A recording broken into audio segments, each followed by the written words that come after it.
오늘 귀한 찬양대가 정성껏 찬양한 찬양으로 하나님께 영광을 돌려 주셨습니다.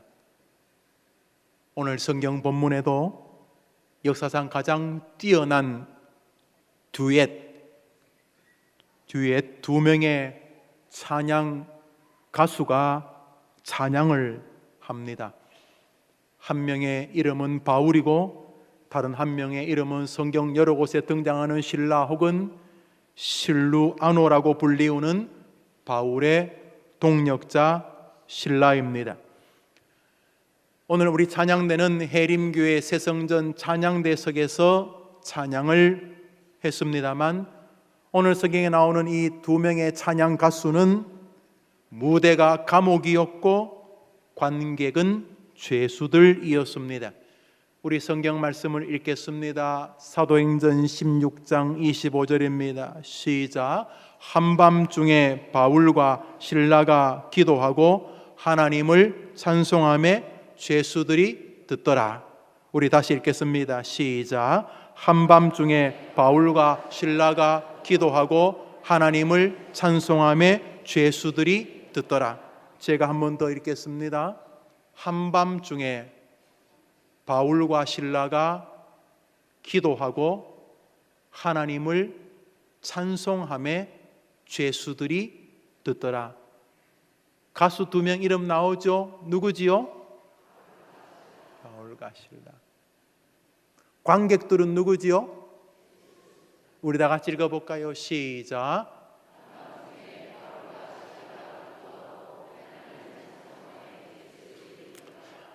여러분이 잘 아다시피 저 듀엣, 발음이 시원찮네. 듀엣. 이 두 명의 찬양대가 찬양을 하는데 곧 기절초풍할 만한 일이 그 찬양대석과 관객들 석에 일어나게 됩니다. 두 명의 찬송이었지만은 이 찬양은 하늘의 하나님을 움직였고 이 두 명의 찬송은 감옥에 있는 모든 흉악범들의 마음을 움직였습니다. 우리 성경 말씀 읽겠습니다. 읽읍시다. 시작. 이에 갑자기 큰 지진이 나서 옥터가 움직이고 문이 곧 다 열리며 모든 사람의 메인 것이 벌써 25절에 두 사람이 찬송할 때 죄수들이 들었다고 말하고 그 다음 구절에 이에 갑자기 큰 지진이 나서 옥터가 움직이고 지진이 난 거지요. 옥문이 다 열리고 모든 사람의 메인 것이 죄수들이니까 수갑을 차거나 착고를 차거나 칼을 목에 달고 있거나 그랬겠지요. 그런데 그 관객들의 주변에도 엄청난 일이 벌어졌는데 수갑이 다 풀려진 것입니다. 이야, 오늘도 찬양이 굉장히 크고 또 음향시설이 좋으니까 한 60명, 70명이 찬양하지만 막 수백 명이 찬양하는 것처럼 여러분 막 이렇게 흔들렸지요? 흔들리셨어요? 썰렁합니다. 감동. 그렇지만 이 달랑 두 명이 찬양하는데 천지가 요동을 한 것입니다. 이 찬송은 단순히 천지 옥터만 움직인 게 아니라 이 죄수들의 마음까지 움직였는데 거기는 별 잡범들도 다 안 있겠습니까? 경찰서에서 이렇게 취재받다가 가끔 경찰서에서 화장실 간다고 도망가는 그런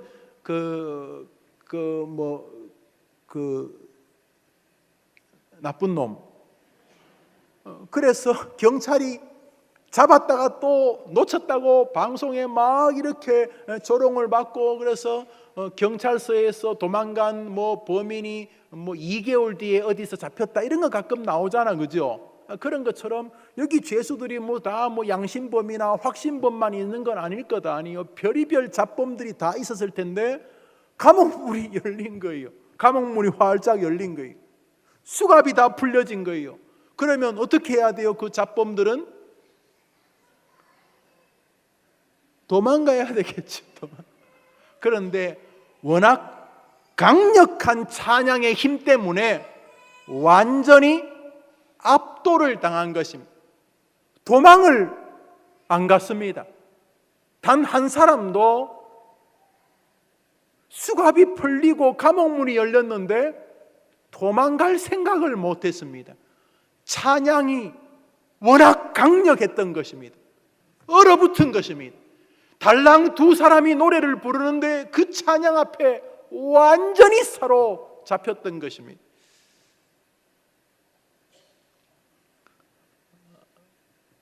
두 사람의 찬양이 부럽습니다. 찬양대 부럽지요? 그렇죠. 여러분도 굉장히 훌륭해요. 그렇지만 노래를 한번 부르려면 이 정도는 불러야 안 되겠다는 생각이 찬양하는 사람이라면 들어야 하죠. 그런데 찬양대 혹은 성가대, 또 성가대라는 말은 또 일본서 쓰는 말은 되게 싫어하는, 그런 성가대라는 말 쓰지 말자는 사람을 저는 싫어합니다. 너무 그렇게 할 필요 없어요. 다 우리가 선하게 쓰면 다 괜찮은 거예요. 일본 잔 괜찮아요. 특별히 그 짜장면 말이죠. 저는 짜장면은 맛있는데 자장면은 정말 못 먹겠어요. 우리가 표준말은 해야 되지만 찬양대, 성가대 다 괜찮아요. 그런데 찬양하는 찬양대, 여러분들만 오늘 이 두 사람의 가수가 부러우면 안 됩니다. 여기 있는 우리 모든 회중이 사실은 찬양대이기 때문입니다. 우리 성경 말씀 이사야서를 한 장 읽읍시다. 읽습니다. 시작. 이 백성은 내가 나를 위하여 지었나니. 하나님이 말씀하셨습니다. 하나님이 여러분을 왜 지었다고요? 정확히 말해보세요. 이 백성은, 이 해림교회 이 백성은 내가 누구를 위해 지었다고요? 당신 자기 자신 하나님을 위해 지었는데 왜 지었다고요? 왜 지었다고요? 나의 찬송을 부르게 하려 함이라. 찬양대만 찬양하는 게 아니라 우리 모두에게 하나님은 오늘 이 두 사람의 찬양을 기대하고 계신 줄 믿으셔야 합니다. 여러분, 제발 찬양할 입 가지고 저주, 거짓말, 악을 하면 안 돼요. 여러분이 찬양할 그 마음을 계속 상처를 줘서 찬양은커녕 저주와 비난에 합당한 그릇이 되게 하면 안 돼요.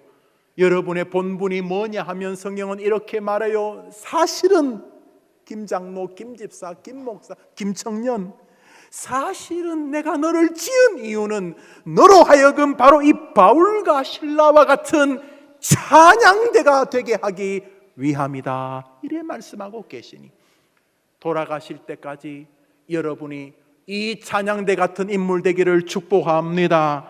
정말 우리 이렇게 찬양하면 얼마나 좋겠어요. 기대합니다. 우리 찬양대 너무 빨리 부흥해요. 정말 놀라워요.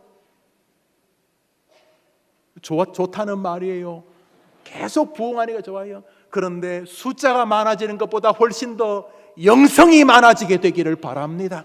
여러분이 찬양하면 여기가 막 무너지면 안 되고 잘 흔들리는 것보다 더 중요한 거, 여러분이 찬양하면 성도들의 마음의 모든 수갑이 풀려지는 역사가 있게 되기를 바랍니다.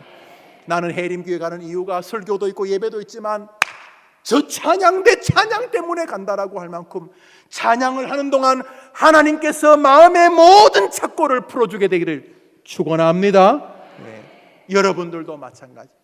여러분 홀로 찬양할 때, 여러분 가족들과 찬양할 때 하나님이 개입하시는 찬양대원들 되기를 축원합니다. 정말 부럽습니다. 와, 이 두 사람 어떻게 찬양했길래, 야, 우리도 얼마나 찬양을 하는데 이 두 사람 어떻게 찬양했길래 이런 일이 벌어졌는가. 하늘의 하나님이 듣고 어쩔 줄 몰라 좋아하시고, 죄수들도 듣고 착고가 풀리고 감옥문이 열려도 감히 도망갈 생각을 못할 만큼 그 자리에 신적인 능력으로 압도되어 있는 이런 찬양, 하나님이 우리 해림교회 성도들의 찬양이 되게 해주시기를 진심으로 소원합니다. 정말 소원합니다. 우리가 나가서 뭐 빽빽 예수천당 불신지옥 뭐 빨간띠 파란띠 두르고 지하철에서 고래고래 소리 안 질러도 우리가 그런 찬양을 부를 수만 있다면 하나님이 이곳에 구원받아야 할 사람들을 불러주실 줄 믿습니다. 문제는 우리입니다. 우리의 찬양과 이 두 양반의 찬양은 무슨 차이가 있는 것인가? 하나님은 이 사람들 이야기는 왜 기록해 놓은 것인가? 우리 욕먹이려고, 우리 침체하게 만들려고, 너희 노래가 그게 노래냐? 너희들 찬양이 그게 찬양이냐? 라고 우리를 야유하기 위해서 이 말씀을 기록해 두셨겠는가? 우리 하나님이 그런 분이 아니지요. 한번 따라합시다. 따라하라고. 크게 합시다. 뵙기라고. 한번 크게 합시다. 뵙기라고. 여러분 해봐요. 시작. 그래요. 뭔가 창조하기 전에 베끼셔야 돼요. 베껴요. 잘 베끼면 그 다음부터 실력이 나옵니다. 오늘 하나님께서 우리에게 이 두 어른이 찬양하는 같은 찬양의 학교에 입학하게 되기를 축복합니다. 이야, 우리도 이렇게만 찬양할 수 있다면, 하늘이 개입하시고 찬양하면 사람들, 우리의 찬양을 듣는 이들에게 모든 근심의 착고가 풀리는 이런 일들, 찬양이 끝났을 때 신적인 경외심이 회중을 완전히 두르는 찬양대. 할렐루야! 오늘 우리 이 두 사람의 찬양 비법을 잠시 상고하려고 합니다. 배울 준비 되셨습니까? 별로? 배울 준비 되셨습니까? 그러면 이제 나이 상관없습니다. 음치라도 아무 상관없습니다. 오늘 이 두 어른의 찬양 방법, 찬양을 배우면 발성법, 음을 읽는 방법 배우시죠? 호흡하는 법 배우시죠? 오늘 우리 이 어른의 찬양법을 배우러 같이 한번 말씀으로 들어가 보겠습니다. 오늘 이들이 갇힌 곳은 빌립보의 감옥입니다. 이들은 왜 빌립보에 와 있는 것입니까? 빌립보, 성경에 말하는 빌립보는 지금 그리스 근처입니다. 그리스 북쪽, 반도 북쪽에 있는 지금 마게도니아 공화국 같은 그 근방, 그 넓은 의미에서 그리스 부근, 유럽의 관문이죠. 유럽입니다. 여기 베레아, 데살로니가 이런 게 다 그 근방에 붙어 있습니다. 내년 4, 5월 달에 우리가 해림교회 식구들만 성지순례 가려고 하니까 여러분들이 원하시는 분 신청하시기를 바랍니다. 교회에서는 우리 박지선 장로님을 위원장으로 했으니까 장로님이 신청하거나 교역장의 사무실에 신청하시기를, 아마 다음 주쯤에는 뭐 일정이 나올 테니까 여러분이 신청. 왜냐하면 자꾸 교인들이 다른 교회를 이렇게 따라 뭐 가는 관계 없는데 가면서도 하는 말이, 목사님 우리끼리 안 가, 우리는 한 5, 6년 전에 갔었어. 그러니 여러분들이 뭐 하면 지금부터 적금을 모으시든지 해서 그렇게 여튼간에 그리스 근방에 가보면 그렇게 되어 있다는 거죠. 원래 바울은 이 그리스 근방, 이 마게도냐, 그 베레아, 빌립보 이런 것을 통틀어서 마게도냐라고 부르는데, 이 마게도냐 지방의 관문인 빌립보 이렇게 갈 생각이 없었어요. 원래 사도 바울의 관심은 아시아, 인도, 중국, 또 대한민국, 이렇게 이 바울은 이 아시아 쪽에 복음을 전하기를 원했습니다. 그래서 아시아 쪽으로 가려고 이제 채비를 하고 아시아 쪽 지도를 장만하고 이제 아시아 쪽으로 선교하러 가라고 신라를 데리고 갑니다.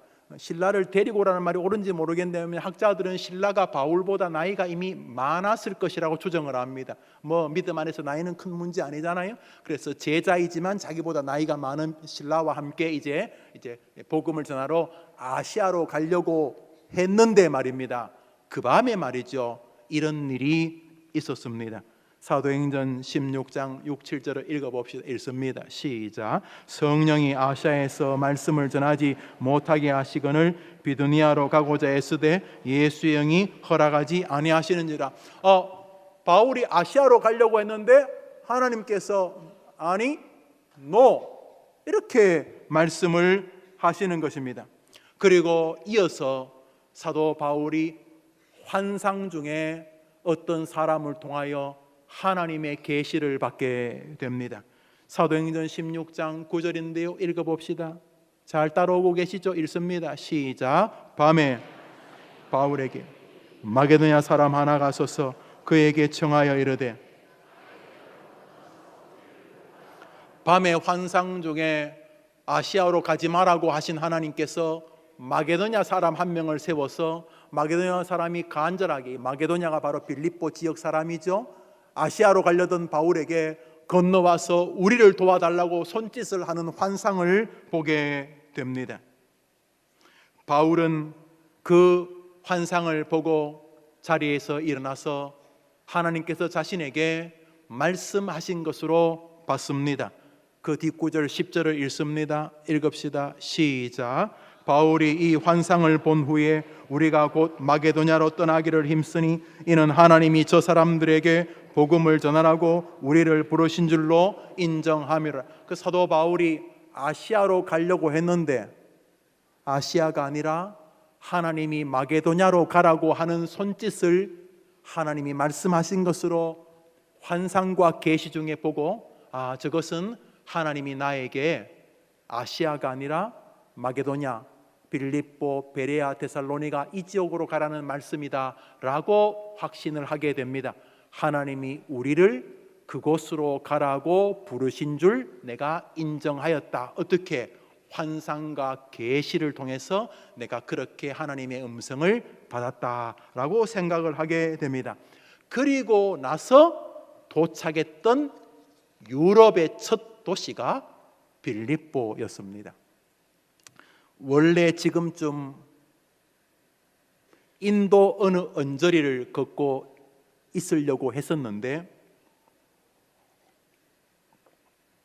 인도나 중국이 아니라 그리스, 마게도니아 지역을 선교하러 가게 된 것입니다.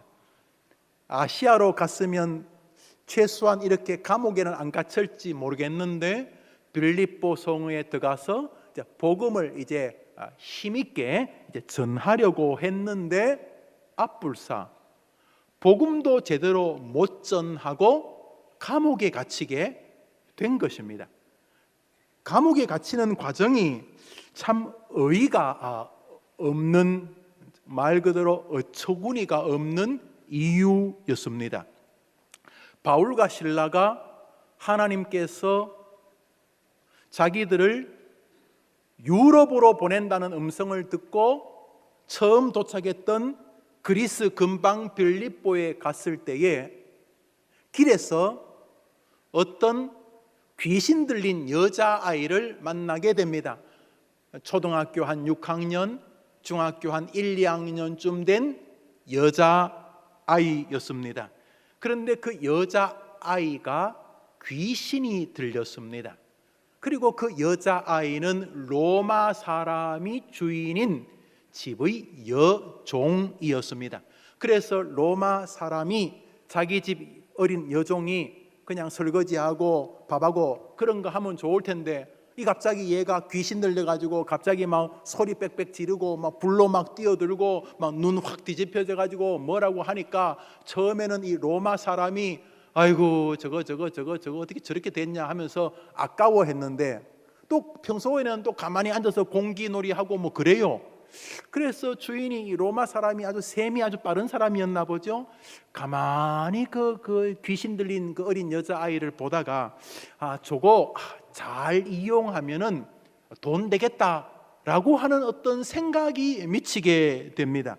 그래서 저 귀신 들린 여자아이 가지고 뭐 하면 돈 벌 수 있겠나 생각 끝에 찾았어요. 아이템을. 뭐냐 하면 점치는 것이었어요. 여러분 점치러 다니십니까? 요즘도? 요즘은 안 하시죠? 끊으셨죠? 네. 한때 치러 다니실 때 여러분 그냥 지정신인 사람한테 점치러 가고 싶어서 약간 맛이 가고 귀신 들린 사람에게 점치고 싶어요. 말해도 용서할 테니까 말해봐요. 사람은 좀 약간 이상한 거 좋아하잖아요. 뭐 초등학교 한 5, 6학년 된 여자아이, 중학교 1, 2학년 된 한쯤 된 그런 여자아이가 약간만 눈이 뻘겋고 막 약간 표정도 귀신 들리고 주위는 그래서 개 목걸이처럼 이 여자아이에다 목에다 이렇게 밧줄을 메고 잘못하면 두드려 패고 이러면서 이제 그 여자아이를 데리고 이제 점을 치고 돈을 받는 거예요. 그래서 여자아이를 통해 신탁이라는 방법으로 점을 친 것 같아요. 가령 이런 거예요. 어떤 사람이 이제 퇴직을 했어요. 퇴직을 딱 해서 주변 사람들이 절대로 너 치킨집 하면 안 된다.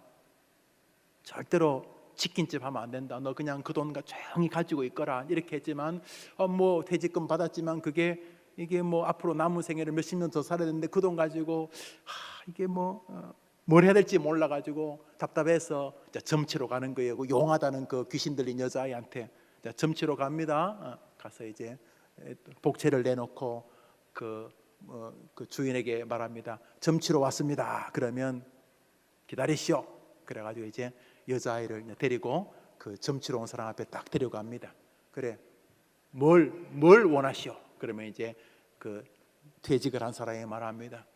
제가 퇴직금을 이렇게 받았는데 이거 가지고 어디에 투자하면 되겠습니까? 라고 묻습니다. 그러면 이제 주인이 방망이를 들고 그 귀신 들린 여자애 보고 말해라고. 그러면 여자애가 막 이렇게 무서워하다가 갑자기 깡! 금방 제가 뭐라 그랬어요? 깡! 그랬어요. 그러면 주인이 됐다 가자 그럽니다. 그럼 점치러 온 사람은 뭔 말이요? 뭐 어쩌라고요? 아이 사람이 금방 이 아이가 말했잖아 강! 그럼 뭐 어떡하라고? 끝이야! 그럼 이제 집에 오면서 그 점치러 간 사람이 강.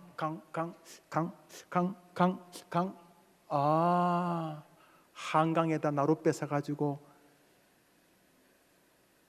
사람 태우는 거 장사를 하라는 보다 이래 생각가지고 이제 한강에다 나룻배를 몇 척 사가지고 이제 사람을 태우는 장사를 하다가 돈을 많이 벌면은 어떻게 하겠어요?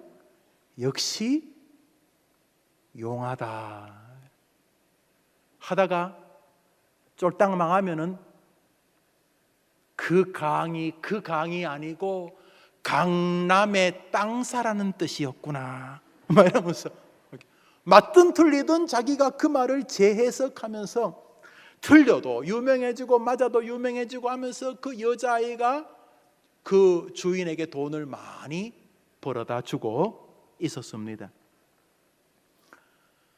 바울이 복음을 전하려고 아시아로 가기를 원했는데 하나님이 막으셔서 빌립보 로마로 왔는데 로마 길거리를 걸어가다가 이제 기도하는 가론 중이었는데 걸어가다가 그 여자아이를 만납니다.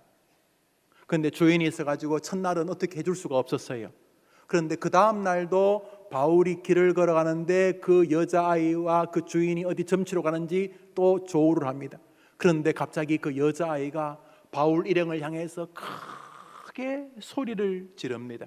우리 성경 말씀 도절 읽읍시다. 사도행전 16장 16절 17절이면 읽읍시다. 시작. 우리가 기도하는 곳에 가다가 점치는 귀신 들린 여종 하나를 만나니 점으로 그 주인에게 큰 이익을 주는 자라. 그가 바울과 우리를 따라와 소리질러 이르되 이 사람들은 지극히 높은 하나님의 종으로서 구원의 길을 너희에게 전하는 자라. 이 여자아이가 말이죠, 갑자기 평소에는 고개를 푹 숙이고 걷다가 바울 일행을 만나더니 큰 소리를 지르면서 뭐라고 그러냐 하면 저 사람들은 지극히 높으신 하나님의 종으로 구원을 알려주는 사람입니다 라고 소리 지르는데 이게 정상적인 소리가 아니라 괴성, 막 옷을 찢으면서 미친 듯이 소리를 지르는 거예요. 바울이 그것을 보고 너무 마음이 아파서 그 여자아이에게 가서 잠시 머리에 손을 얹고 기도를 하고 안수를 해주게 됩니다. 그 순간 귀신이 아 뜨거라 하면서 바울이 기도하는 즉시 그 여자의 몸에서 나와 도망을 가버렸습니다. 귀신 들린 여자아이 몸에서 귀신이 나가버리니까 여자아이가 순식간에 정상적인 아이가 되었습니다. 여자아이도 좋고 여자아이 부모도 좋았지만 한 사람은 싫어했습니다. 그 일가는 싫어했습니다. 누가 싫어했겠습니까? 그 여자아이 가지고 지금까지 짭짤하게 돈 벌던 주인이 싫어했습니다. 아니 얘가 계속 정신적으로 미치고 귀신 들리고 헛소리를 해야지만 돈을 벌 수 있는데 얘가 지정신이 되면 누가 초등학교 5학년 6학년에게 점치러 오겠어요? 그래서 자기가 돈 벌 수 있는 희망이 사라진 것을 알고 이 주인이 얼마나 분노하는지 모릅니다. 분노하는 내용이 성경에 나옵니다. 읽어봅시다. 읽습니다. 여종의 주인들은 시작. 여종의 주인들은 자기 수익에 여종의 주인들은 20절을 읽읍시다. 시작. 상관들 앞에 데리고 가서 말하되 이 사람들이 유대인인데 우리 성을 심히 요란하게 하여. 이 여종의 주인 아마 일가겠죠. 그 사람들이 달려들어 바울을 두드려 패고 생각해 보세요. 수입원이 사라진 거예요. 그냥 놔두지 왜 귀신 들린 애를 고쳐가지고 지금 돈벌이를 다 끊었냐. 아주 못된 인간이죠. 못된 인간. 그러면서 바울을 굉장히 두드려 팬 다음에 부운이 찼는지 같은 로마 군대에 가가지고 소리를 들으면서 로마 경찰에 가가지고 이 인간들이 우리 로마가 통치하는 이 빌립보 지역을 굉장히 어지럽게 한다. 어지럽게 한 거 없는데 그렇게 거짓말을 갖다 붙여가지고 바울 일행을 고소를 합니다. 그랬더니 그 로마 주인하고 이미 서로 짝짝꿍이 되어 있던 로마 군대는 이 바울을 두드려 패고 감옥에 집어넣게 됩니다. 우리 22절 23절을 읽읍시다. 읽습니다. 시작. 무리가 일제히 일어나 고발하니 상관들이 옷을 찢어 벗기고 매로 치라 하여 많이 친 후에 옥에 가두고 간수에게 명하여 든든히 지키라. 여기까지가 두 사람이 찬송하기 전에 있었던 일입니다. 그러니까 빌립보에 와서 제대로 전도도 못했어요. 빌립보 와서 전도하려고 하다가 길거리에서 여자아이, 귀신 들린 여자아이 만나서 그 아이를 위해 한번 기도해 주다가 지금 이렇게 얻어맞고 얼마나 얻어맞았는지 낮에 들어가서 밤늦게 깼어요. 혼수 상태로 엄청나게 얻어맞고 그 밤중에 깨어나게 된 것입니다. 그 두 사람이 깨어나서 분노하고 원망할 수도 있었을 거예요. 첫째로 원망은 하나님이죠. 뭐 하시는 겁니까 하나님? 내가 지금 50년째 11조합니다.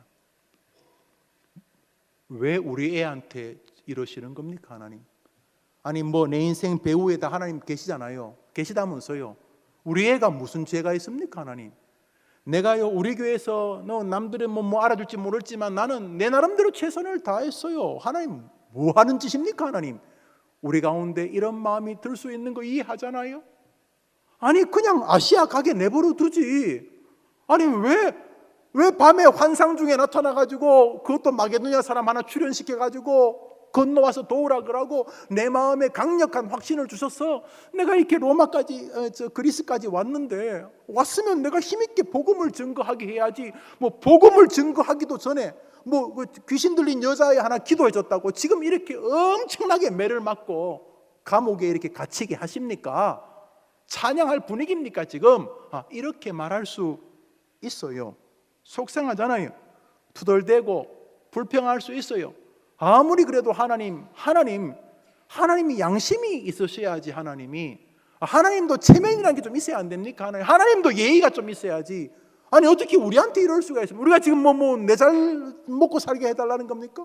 내가 지금 전도하러 내가 박사학위도 다 버리고 가말리알 수제자 로마 시민권에 다 버리고 지금 내가 당신을 위해 지금 전도하는데 이게 뭡니까 이게? 내가 지금 뭐 하는 겁니까 하나님? 이러면서 찬양은커녕 원망과 분노 그저 얻어터져서 아픈 데를 쓰다듬으면서 막 분노의 한숨을 쉴 수 있지 않았겠습니까? 그런데 이 두 사람은 안 그랬습니다. 이 두 사람은 깨어나자 누가 먼저라고 할 것 없이 찬송, 찬양, 우리 찬양대가 오늘 했던 그 일을 하기 시작했습니다. 이 역사상 가장 탁월한 듀엣, 제가 이번 설교를 준비하면서 그 유명한 듀엣 노래를 몇 개 들었어요.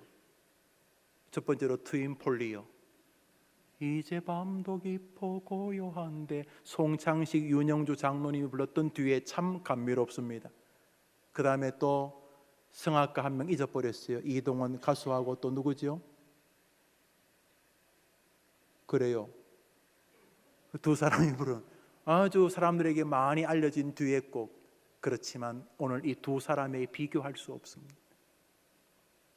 이 두 사람의 찬양은 하나님이 기뻐하셨습니다. 이 두 사람의 찬양은 관객들이은 죄수들의 마음을 완전히 사로잡았습니다.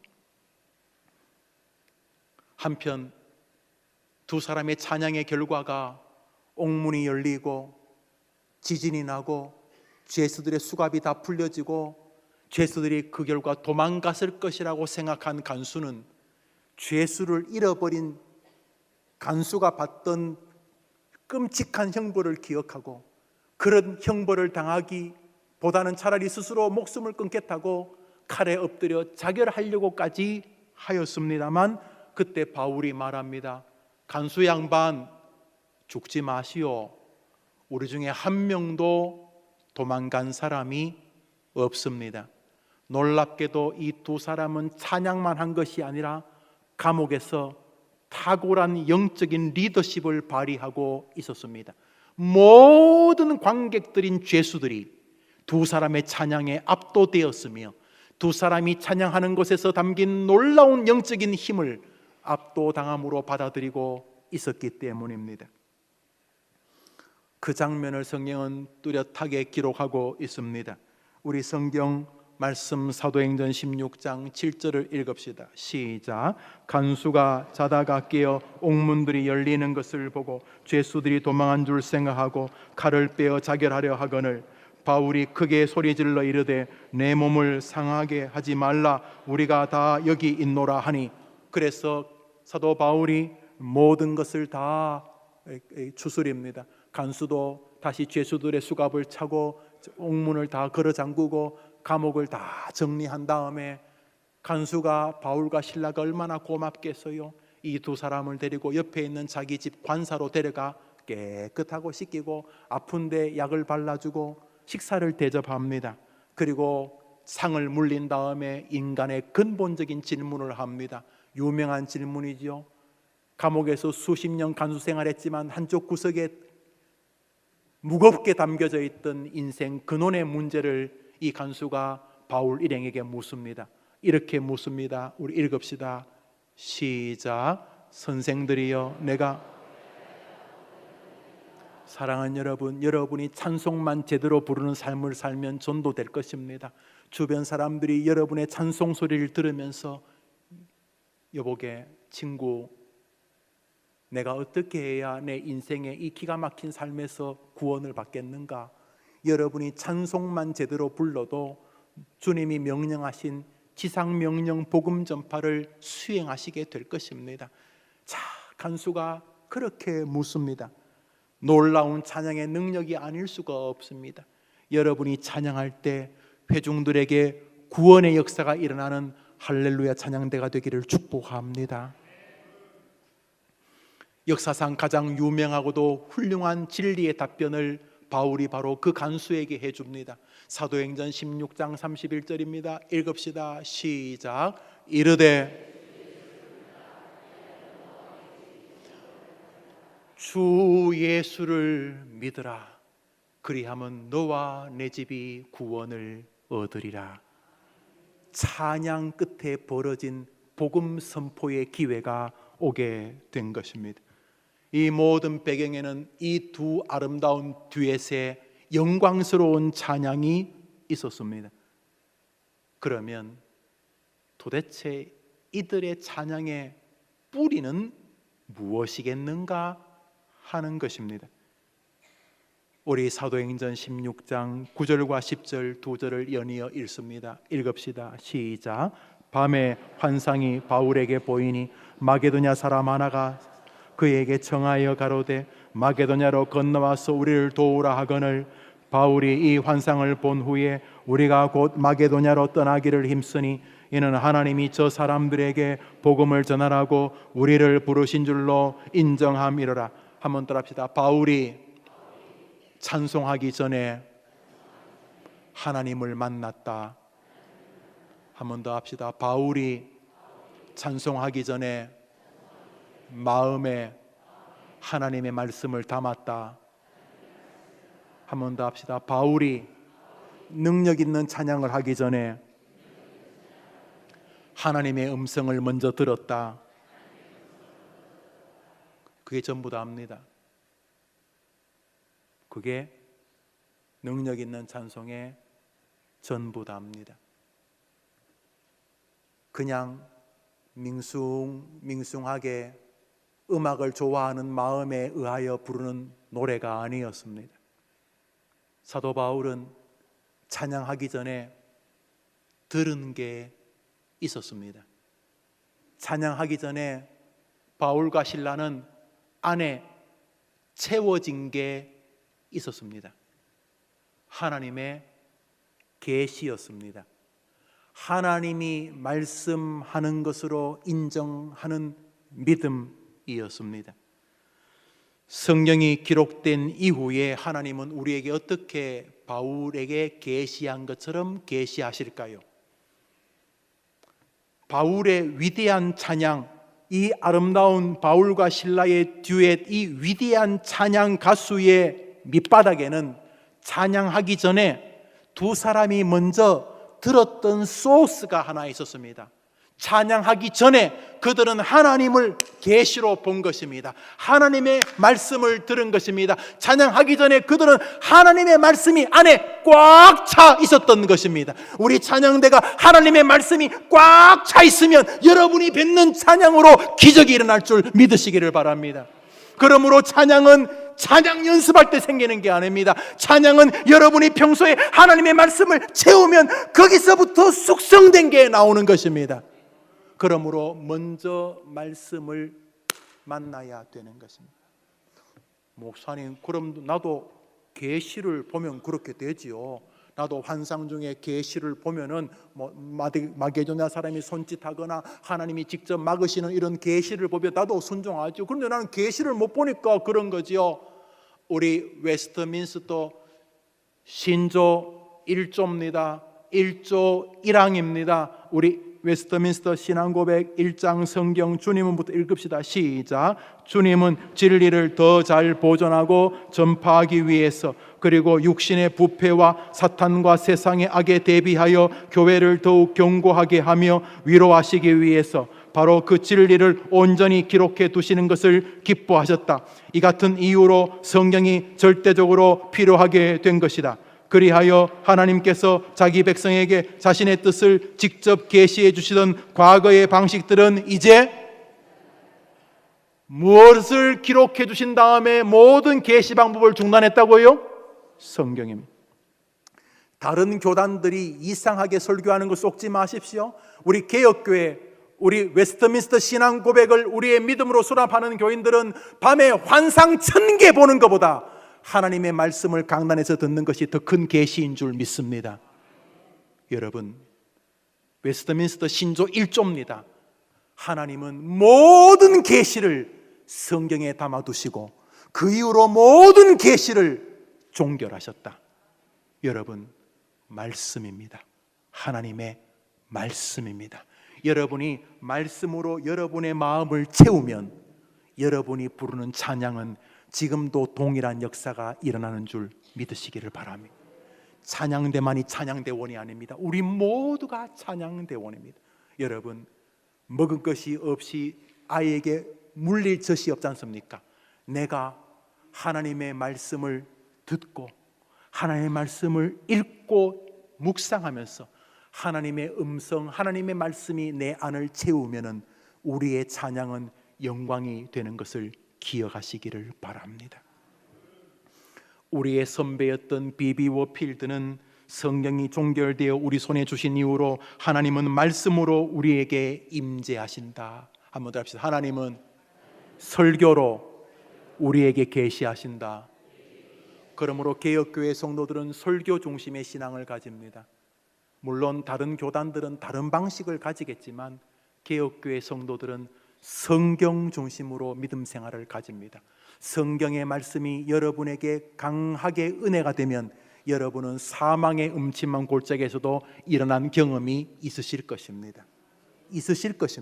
여러분이 성경을 읽으면서 하나님의 위로를 받는 순간 다시 한번 일어서 보자는 용기를 수많이 경험해 보셨을 것입니다. 여러분이 아무 기대 없이 왔다가 강단에서 주시는 하나님의 말씀을 듣는 순간 설교를 통하여 하나님을 만나게 되고 그 설교가 한 주간을 능히 이기게 하신 것을 체험하신 줄 저는 믿습니다. 여러분, 찬양도 마찬가지입니다. 우리의 찬양은 우리의 노래 부르는 실력에 달리지 않았습니다. 백날 불러도 찾고는커녕 우리 사람 마음에 눈꽃만한 감동도 못 줍니다.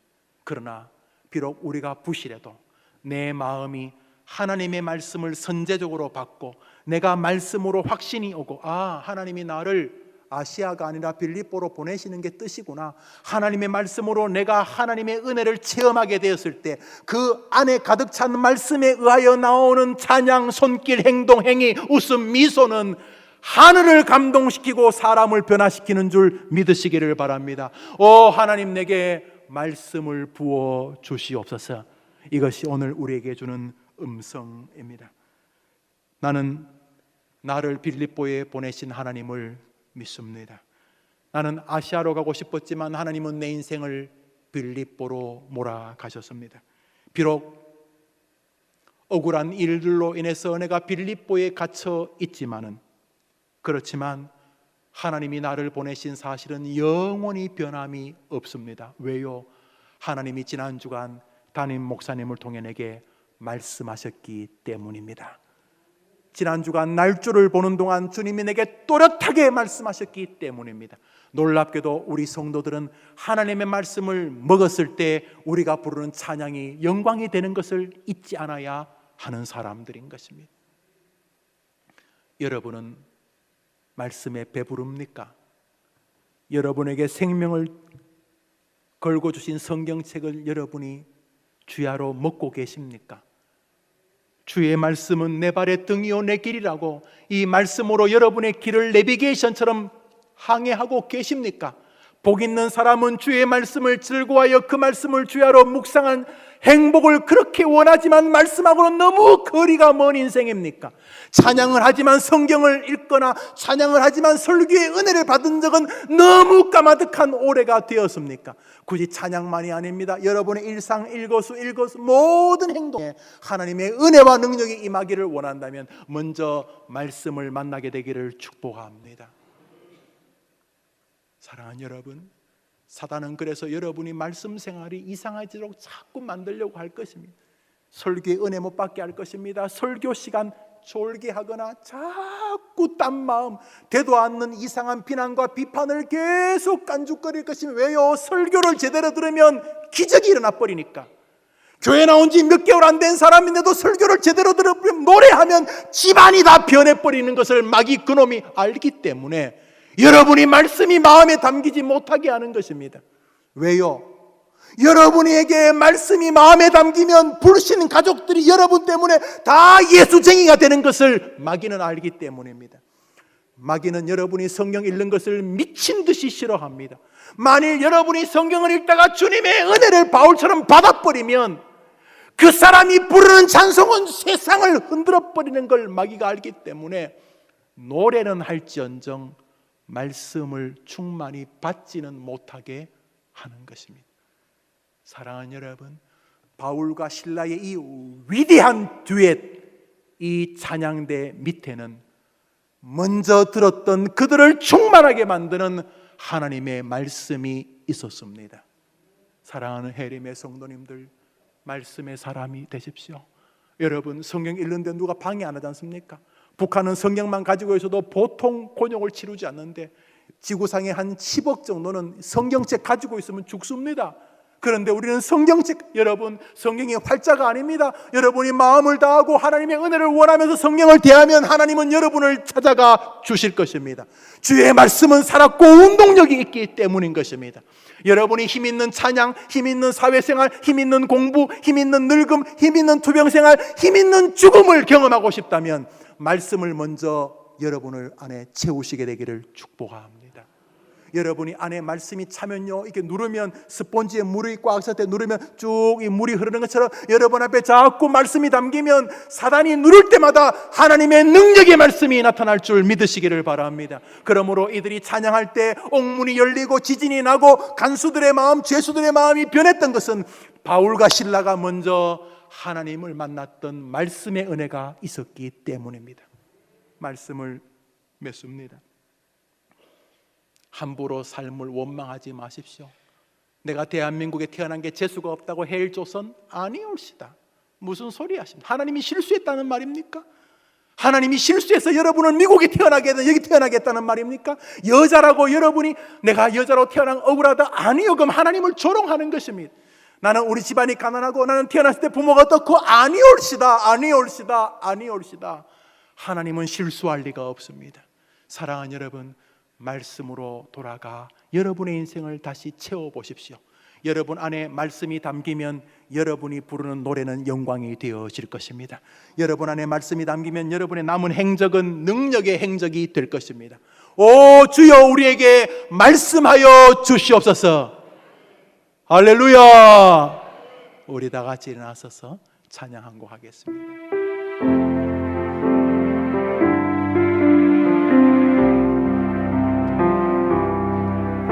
주님 말씀하시면 내가 나아가리라. 주님 뜻이 아니면 내가 멈춰서리라. 나의 가고 서는 것 주님 뜻에 있으니 오 주님 나를 이끌소서. 주님 말씀하시면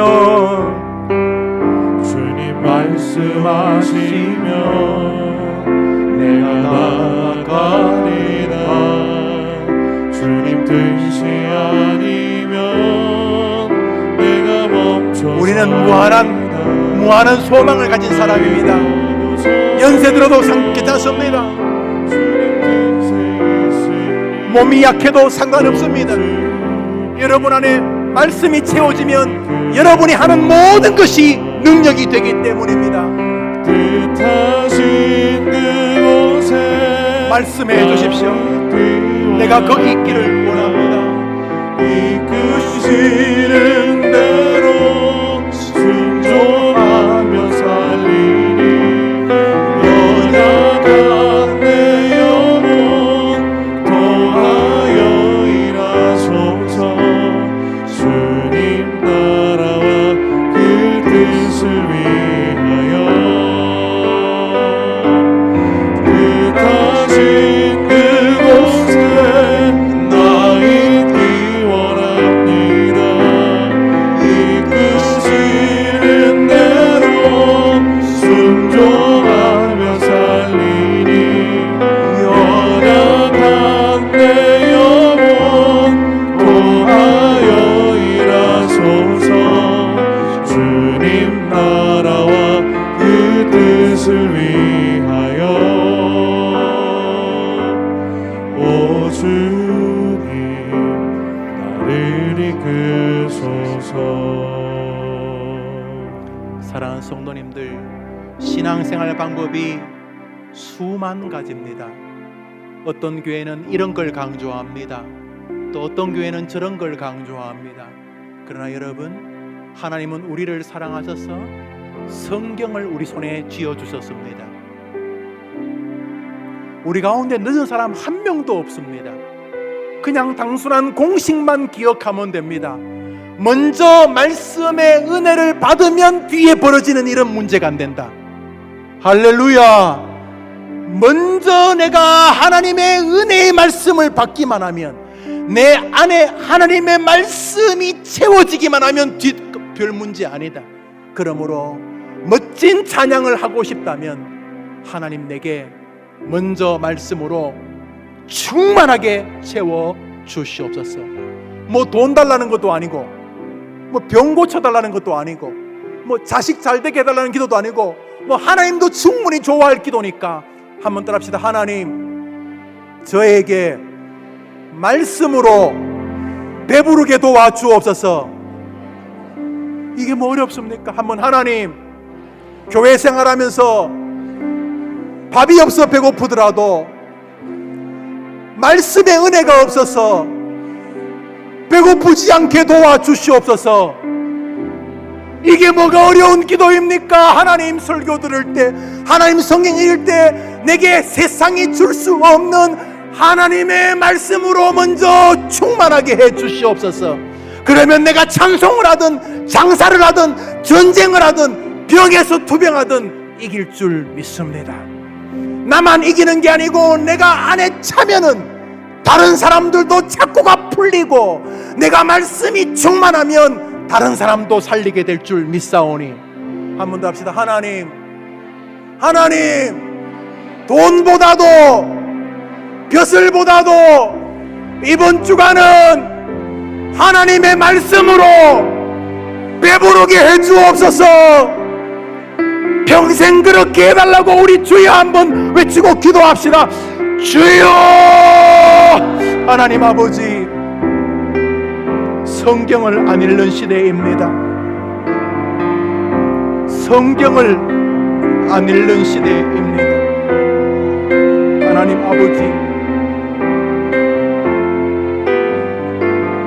하나님 아버지, 설교를 안 듣는 시대입니다.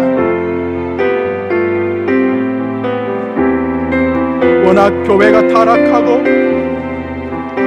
목사들이 타락하고 교회 지도자들이 엉망이 되어서 그렇기도 하지만은, 그럼에도 불구하고 하나님의 법칙은 변할 리가 없으니 찬양을 탁월하게 하기를 원하니 먼저 내 안을 말씀으로 채워주시옵소서. 해림의 성도들은 매주일 배고프지 않도록 하늘 문을 열어주시옵시고, 일상의 삶 속에서 주의 말씀으로 은혜를 입게 하옵소서. 하나님 아버지, 설교를 하는 동안 또 듣는 동안 내내 그 무대가 그리웠습니다. 무대는 감옥이고 관객 청중들은 죄수들이었지만 이 두 명의 찬양대원은 하늘을 움직였고 사람을 움직였습니다. 주님, 이런 찬양의 삶이 정말 되고 싶습니다.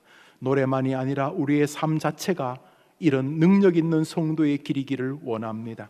주님, 입술만의 노래는 이제 그만 지겨워졌습니다.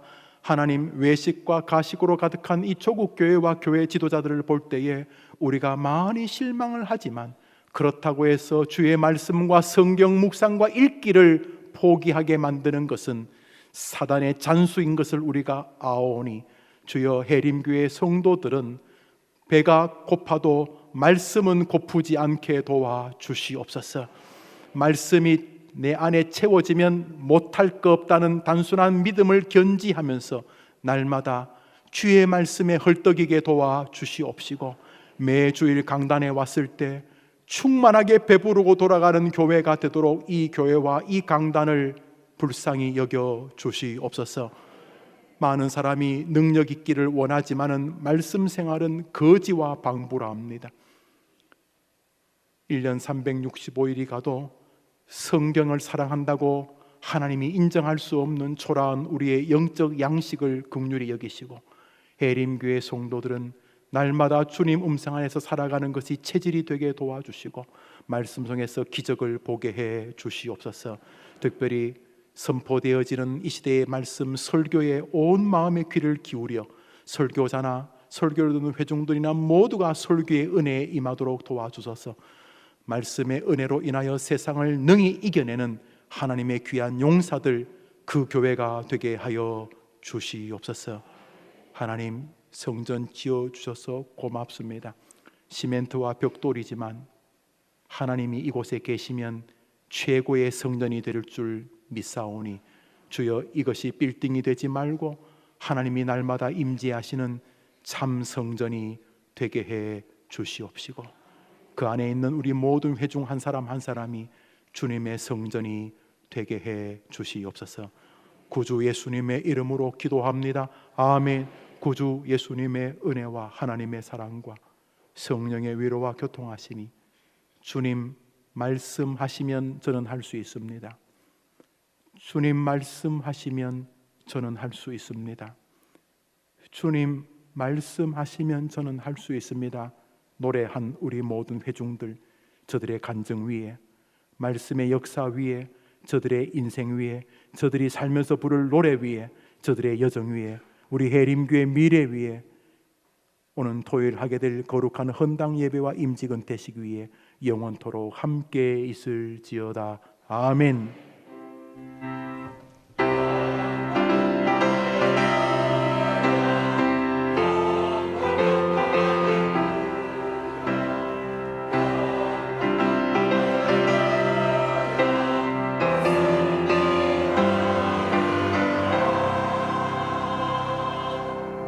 평안히 돌아가시기를 바랍니다.